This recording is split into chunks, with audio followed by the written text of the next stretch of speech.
Okay, so picture this. Okay. It's just past 4 a.m. Mm-hmm. The streets are quiet. Most of Fort Wayne is sound asleep. Hmm. But for three friends, Kayla Harris, Nicole Saylor, and Danielle Carter, their night is just ending. They're heading home after a long shift, pulling up to Kayla's house on East Sherwood Terrace. Right. What should be just an ordinary moment turns into a nightmare. Gunshots pierce the quiet, shattering the night and leaving two of them dead. Yeah, what's so haunting about this case, and tragic, of course, is that sudden shift from just, normalcy to sheer terror. These women were just going about their lives. Yeah. And in a flash, everything changed. You're right. It really underscores how fragile life can be. Yeah. And that's what we're diving into today. A triple shooting at Fort Wayne, Indiana, back in November 2017. Right. We've got police reports, local news coverage, even an interview with the lead detective. Wow. It's our job to kind of untangle the facts, separate truth from rumors, and hopefully shed light on why this case remains unsolved. It's like trying to piece together a puzzle where some of the pieces are missing and others might be misleading. Right. But the key is to focus on those core pieces, the ones that reveal the heart of the matter. Exactly. And in this case, those core pieces are the victims themselves. Yeah. We need to understand who they were, their connections, and any potential motives that could have led to this tragedy. Yeah, understanding their lives, their relationships, that's what gives us context. It helps us see the bigger picture Yeah. beyond the headlines and the cold facts of the case. Okay, so let's start with that chilling November morning. It's 4:15 a.m. when that first 911 call comes in. Oh, wow. A neighbor, Kamari. He describes a scene of chaos. A woman running down the street screaming for help.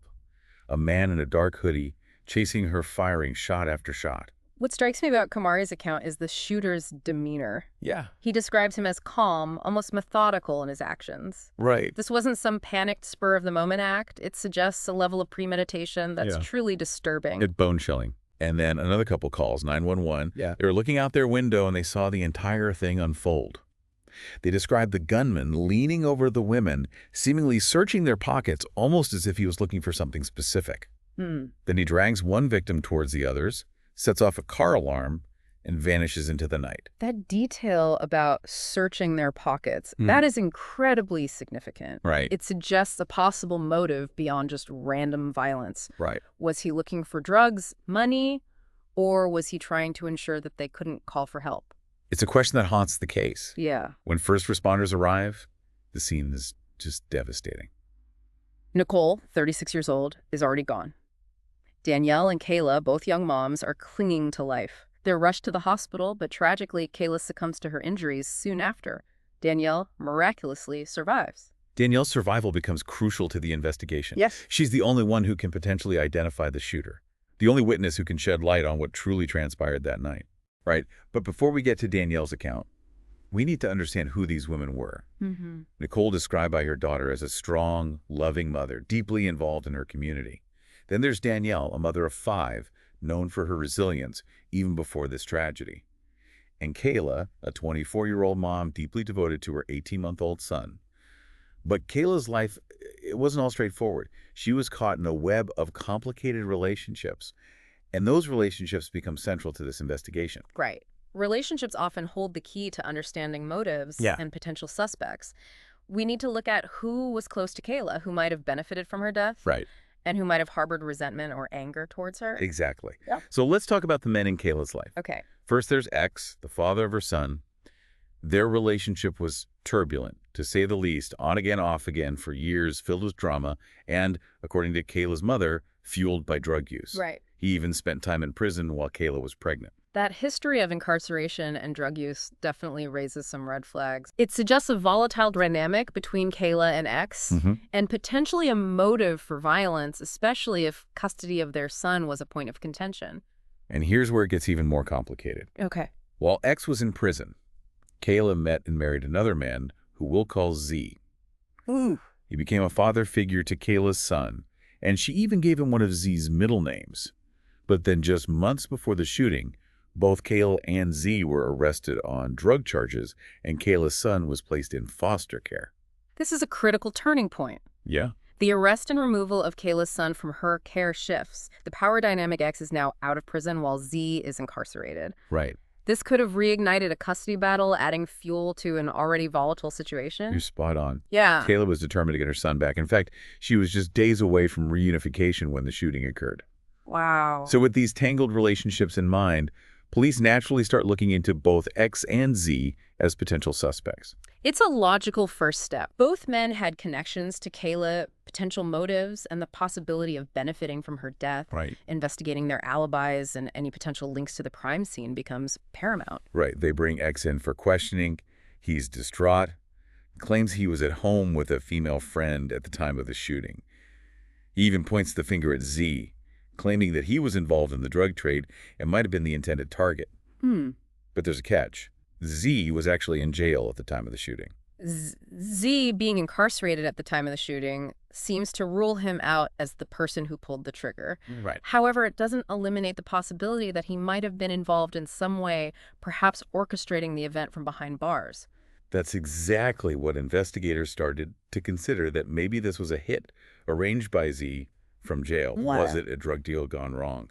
Or maybe a way for him to maintain control over Kayla and her son, even from behind bars? Yeah. It's a chilling thought. The possibility of a hit significantly expands the scope of the investigation. It suggests that someone connected to Z, might have been the one who carried out the shooting. It certainly is a disturbing possibility, especially when you consider the challenges of orchestrating something like that from prison. Access to communication, finding someone willing to carry out the act, and maintaining secrecy. It would be a complicated and risky operation. It definitely adds another layer of complexity. But let's circle back to Danielle's testimony. Okay. Remember, she miraculously survived the shooting, but it was a horrific ordeal. Danielle was shot 10 times, pistol whipped so severely that every bone in her face was broken. The brutality of the attack is truly shocking. It speaks to a level of rage and violence that goes beyond simply eliminating a target. Absolutely. Oh. But despite the trauma, Danielle was able to remember crucial details. She described the shooter as a white male with facial tattoos, wearing dark clothing and a hat. Facial tattoos are a distinctive feature. Yep. One that could help narrow down potential suspects. It's interesting that she didn't recognize the shooter, which suggests he might not have been someone from Kayla's immediate circle. That's right. She said she could possibly identify him. Right. Meaning he was someone he might have seen before, but didn't know personally. And remember, both X and Z had facial tattoos. They fit the description. That's where things take an unexpected turn. Right. If Danielle didn't recognize the shooter, it suggests we might be looking at someone outside of that immediate circle, someone who might have been hired or coerced into carrying out this crime. And that's what leads the investigation to a third person of interest, someone we'll call Y. The introduction of Y raises a whole new set of questions. Yeah. Who is he? What's his connection to this case? And how did he end up entangled in this web of violence? And just as importantly, what's his connection to X and Z? Is he the missing link that could explain who was behind that trigger? Those are the crucial questions investigators need to answer. And here's where it gets even more intriguing. Y was actually interviewed early on in the investigation. He even cooperated with police, but for some reason, the investigation stalled. It's curious, isn't it? Why would they interview him early on and then seemingly dismiss him as a suspect? Was there a lack of evidence at the time? Or were other leads prioritized, causing Y to slip through the cracks? Those are the types of questions that often plague unsolved cases. Hindsight is always 20/20, but understanding those early decisions can sometimes reveal missed opportunities or investigative biases. And speaking of Y, there's been a shocking update since the initial interviews. Okay. It turns out that he may have recently passed away. The potential death of Y adds another layer of urgency to this case. Yeah.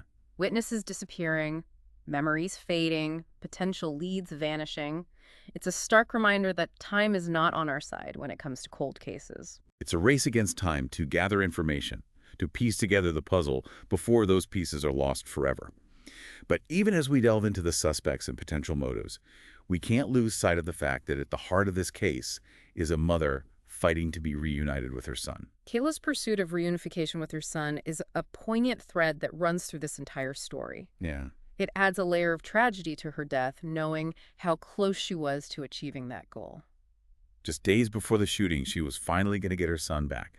She was decorating the nursery, getting everything ready. It's heartbreaking to imagine the joy and anticipation she must have felt only to have it all snatched away in such a violent and senseless manner. And remember those death threats Kayla was receiving. Oh, wow. According to her family, X had repeatedly told her that she would only get her son back over his dead body. He had even allegedly been stalking her in the days leading up to the shooting. Those death threats are incredibly disturbing. If they can be corroborated, it paints a chilling picture of X's state of mind. It suggests a level of obsession and a willingness to resort to extreme measures to prevent Kayla from getting custody of their son. It raises serious questions about his potential involvement in the shooting, either directly or indirectly. Was this a crime fueled by jealousy, rage, and a desperate attempt to maintain control? We have to consider all possibilities. Could X have acted on his threats? Or did his words somehow inspire someone else to take action? It's a tangled web, and unfortunately, with the possibility of Y's passing, some of those answers might be lost forever. This case is a sobering reminder that justice isn't always swift or certain. Sometimes the answers we seek remain elusive, leaving behind a trail of unanswered questions and shattered lives. It's true, but even in the face of uncertainty, it's important to keep searching for the truth, to honor the memories of those lost, and to seek justice for those who are left behind. And that includes understanding the ripple effects of this tragedy, the lasting impact on the families who are still grappling with the loss and the unanswered questions. You're right, we've talked about Kayla's son growing up without his mother and separated from her side of the family. But what about the other victims' children? Nicole's daughter, Faith, was only 17 when her mother was murdered. 17 years old. Imagine being on the cusp of adulthood and suddenly losing your mother in such a brutal and unexpected way. The trauma, the grief, the questions, it's a burden no young person should have to carry. And she had to navigate it all while dealing with the already challenging transition into adulthood. In interviews, Faith talks about her mother as her best friend, her rock. She describes the void left in her life, the constant reminders of her loss. She even had to leave Fort Wayne, the city filled with too many painful memories. Relocating is a common coping mechanism for trauma survivors. Right. It's a way to create distance from the physical reminders of loss, to seek a fresh start in a place where memories aren't constantly resurfacing. It speaks volumes about the depth of her pain, how deeply this tragedy impacted her life. And then there's Danielle, who survived the shooting but carries the physical and emotional scars of that night. She had to relearn how to walk, how to talk, how to function in a world forever altered by violence. Danielle's story is a testament to the resilience of the human spirit, but it also highlights the long and arduous road to recovery for survivors of violence. The physical wounds may heal, but the emotional and psychological scars can linger for years, even a lifetime. It's incredible, isn't it? The strength and resilience it takes to rebuild a life after such a traumatic event. Danielle's story is a powerful reminder that healing is possible, even in the face of unimaginable pain. It really is. It's a testament to the human spirit's ability to endure and find a way forward. But we also have to remember that healing isn't a linear process. It's filled with ups and downs, and it's important to have support systems in place to help survivors navigate those challenges. You're absolutely right, and while Danielle's story is one of incredible resilience, we can't overlook the impact on her 5 children. They weren't physically present at the shooting, but the trauma rippled through their lives. The effects of trauma on children can be profound, even if they weren't directly involved in the event itself. Witnessing a parent's struggles, the changes in their behavior, the fear and anxiety, it creates an environment of uncertainty and insecurity. It's a reminder that the true cost of violence goes far beyond the immediate victims. It casts a long shadow impacting families and communities for years to come. Absolutely. And this case raises critical questions about the support systems available to families of victims.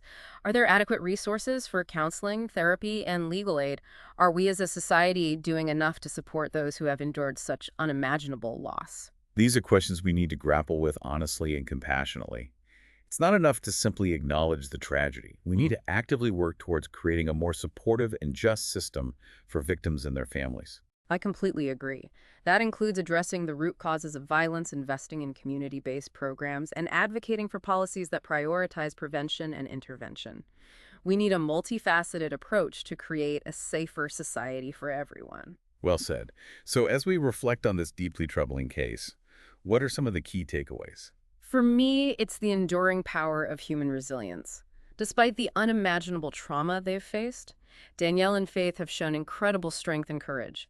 Their stories remind us that even in the darkest of times, there's always hope for healing and a path forward. That's a powerful message, and it also underscores the importance of seeking justice for those lost. Faith. Kayla, Nicole, and Danielle deserve to have their stories heard, their memories honored, and their attacker held accountable. Exactly. And for anyone listening who might have information about this case, no matter how small or seemingly insignificant, please come forward. Your tip could be the missing piece that brings closure to this tragedy and helps these families finally find some peace. That's right. You can contact the Fort Wayne Police Department or submit an anonymous tip through the P3 Tips app or Crime Stoppers. Sometimes the smallest detail can make all the difference. Don't underestimate the power of your voice. You never know what piece of information might be the key to unlocking the truth. Well said. And as we conclude this deep dive, I think it's important to remember that Kayla, Nicole, and Danielle were more than just victims of a crime. They were daughters, mothers, friends, and members of a community. Their lives mattered. Their stories serve as a poignant reminder of the fragility of life and the devastating impact of violence. But they also highlight the importance of resilience, hope, and the unwavering pursuit of justice. This case, like so many others, leaves us with more questions than answers. But if their story has resonated with you and you're drawn to exploring the complexities of real-life mysteries, consider subscribing to The Deep Dive for more in-depth investigations into cases that matter. Until next time, keep questioning, keep seeking truth, and remember that every story, every life deserves to be heard and understood.